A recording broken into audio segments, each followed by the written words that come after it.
Let us move on. Joining me now, we welcome back old friend, Senate Majority Whip now, Mr. John Barrasso. Senator Barrasso, Majority Whip Barrasso. I like the sound of that. Happy New Year to you, sir. Thanks for coming back on. Great to be with you, Larry. Thank you. All right, so you're a longtime member of the Foreign Relations Committee in the Senate. So I just want to get your take on this. You may have heard my opening riff and some of my concerns about this story. I love it that the hostages will be released, or hopefully, but I'm just not sure about the rest of the story, Senator Barrasso. Can you help me out, sir? Well, I agree with you, Larry, and what you had to say. I don't know the details either. Good news, if the hostages get released, we can't stop until all of them are released. And the big picture of this is that if Donald Trump hadn't gotten reelected, I don't think that this sort of thing would have come to pass. The world is waking up to the fact that we have a new American president coming in who's going to rebuild, reestablish, restore, and do all the things in terms of American power around the world and American strength and projecting that. And the bad guys around the world are seeing it and are reacting as a result. With regard to Israel, we need to make sure that the security and safety of the people of Israel is preserved long term. And to me, that means Hamas cannot be able to be rebuilt. We know that Iran continues to fund Hamas. Iran is somewhat on the back foot right now, and I think it's going to get a lot worse for them with Donald Trump in the White House. But right now, I think the people of Israel can breathe a sigh of relief that with Donald Trump in the White House, they're going to have America standing side by side with them. Well, there's no question about Mr. Trump in the White House and a whole new policy. But I want to ask Senator Barrasso, because part of this deal, the so-called Phase 2, Israel has to remove its troops from Gaza. And Hamas will be left there. And we're seeing newspaper reports. You probably saw them, too. I believe it was the front page of the Wall Street Journal today, yesterday, the day before, other outlets. Hamas is rebuilding. They're re-energizing. Sinwar's brothers coming in to take the leadership. If the IDF is out of there, Hamas is going to be there. I worry that the war not only goes on, but, it's like, I don't know, 2 steps forward, 1 step backwards, or 1 step forward and 2 steps back. I can't figure it out, Senator. I was hoping we would just unleash the IDF for 6 months and finish the whole bloody job in Gaza. That's what Pete Hegseth said yesterday in his hearing. But this deal doesn't seem to support that. So I'm just asking you, you probably know a lot more than we know. Well, I agree with you, Larry. Hamas has to be eliminated completely, or you have to worry about something happening again like what happened 500 days ago on October 7th with the Hamas invading Israel and the massacre that occurred. That can never be allowed to happen again. And the only way I see that happening is with a complete destruction of Hamas. Do you think this deal promotes a complete destruction of Hamas? Or let me ask, let me add the question, perhaps there are things we don't know about.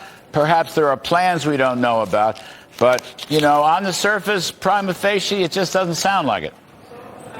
Well, I share your concerns. We need to make sure we get all of the hostages back. We need to make sure Hamas is never able to attack again. And when you talk about what's in the detail, you're making assumptions that Hamas will follow what is in a deal, and I don't trust them that far. Oh, yes, sir. Yes, sir. 100% on that one. Absolutely, sir. I appreciate it.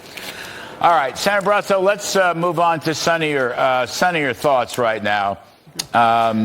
Let's see. Energy Secretary to be Wright had his hearing today in the Senate. Mr. Trump is going to overturn every single these crazy climate change, radical Green New Deal regulations.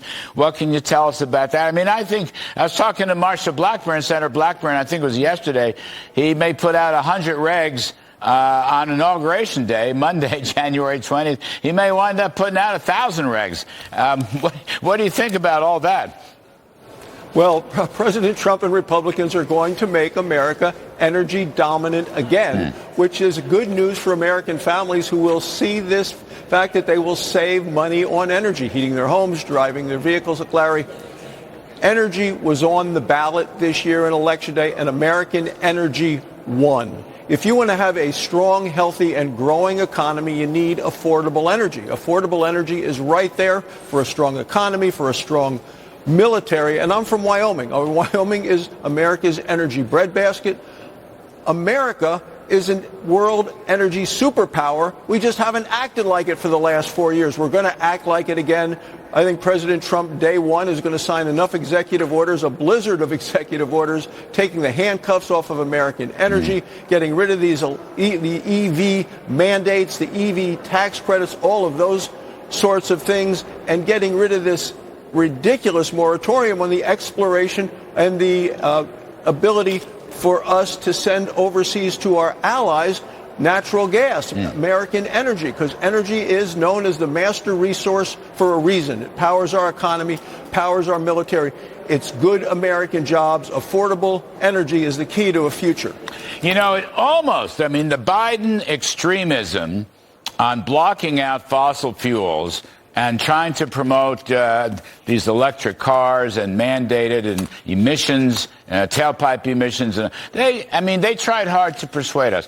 But if you look at the story, and you know this well as anybody, fossil fuels are still 80% of our energy. They're still 80% of our power. After all this money that's been spent, after all the rhetorical nonsense, after all the half-baked lies that we've been told, the fact remains the energy is crucial. And I dare say I think base load, Senator Barrasso, is going to be some combination of natural gas and nuclear as we go forward for the next 50 years, maybe for the next 100 years. Well, I agree. You know, President Trump has put together an all-star team for his cabinet. We had the hearings today on Chris Wright for the Secretary of Energy. Doug Burgum will be there tomorrow in the Energy Committee as Secretary of the Interior. Lee Zeldin will be there for the EPA. They're going to put together an energy commission, a national energy commission that's going to be able to oversee energy, oil, gas, electric power, all of those things. And this is going to be American energy jobs. We do it cleaner and better than anybody else in the world. And that's why America energy, the master resource, it is there to power the country into the future. It'll promote more growth and less inflation. How about those apples? Doesn't get any better than that. More growth, lower inflation. We like that. Last one, Senator Barrasso. No blank check for California. Federal government will try to be, and Republicans running the federal government now will try to be humane and helpful and provide emergency assistance. But, if Governor Gavin Newsom and the California Democrats continue their policies, which are related to climate, empty reservoirs, empty fire hydrants, bad forest management, bad water management, bad power management. It's going to cost you $250 billion. Maybe more before it's all said and done. You're right. No blank check. They've got to show legislative in, the hard print of daylight. They've got to show you that something's changed before the taxpayers give them all the money. Well, it is heartbreaking what we're seeing happening right now in California. And we have our Wyoming National Guard there helping out, manpower as well as equipment. But there's going to be help from the federal government. You're absolutely right. There has to be accountability for that money. It cannot be a blank check. What we've seen, and even the fire chief of L.A. County has said that they were let down by the mayor, the elected officials. Gross negligence at the state and local level, where the fire department had $17 million taken away from their budget, and they were already stretched too thin, and they used the money for social programs. You see now that the governor took $100 million away from forest management to be used for other things. So, I have a bill, a Wildfire Prevention Act. We got it through the Senate Energy Committee last year, unanimous, bipartisan. That sort of thing needs to be attached to any sort of money heading to California so we can prevent something like this from ever happening again, because the people of California were absolutely failed by their elected officials in Sacramento as well as in L.A.